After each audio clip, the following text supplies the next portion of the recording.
আসসালামু আলাইকুম ওয়ারাহমাতুল্লাহি ওয়া বারাকাতুহু। একবার এক দরিদ্র লোক এক মসজিদের পাশে বসেছিল ক্ষুধার্ত অবস্থায়। তার কাছে কিছুই ছিল না।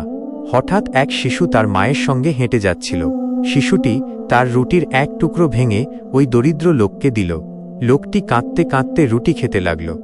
রাতে সেই শিশু একটি স্বপ্ন দেখল, সে একটি সুন্দর বাগানে ঘুরছে, যেখানে নদী, ফলের গাছ আর আলো ঝলমলে পরিবেশ। হঠাৎ একজন ফেরেশতা এসে বলল, তুমি জান্নাতে আছো, কারণ তুমি একদিন একজন ক্ষুধার্তকে খাওয়াওনি, বরং আল্লাহর জন্য তাকে রুটির এক টুকরো দিয়েছিলে।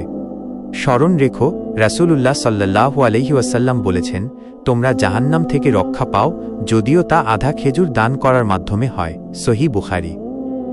কথাগুলো শুনে ভালো লাগলে লাইক, কমেন্ট, শেয়ার করুন। ইউটিউব থেকে দেখলে চ্যানেলটি সাবস্ক্রাইব করুন, আর ফেসবুক পেজ থেকে দেখলে পেজটি ফলো করে আমাদের পাশেই থাকুন।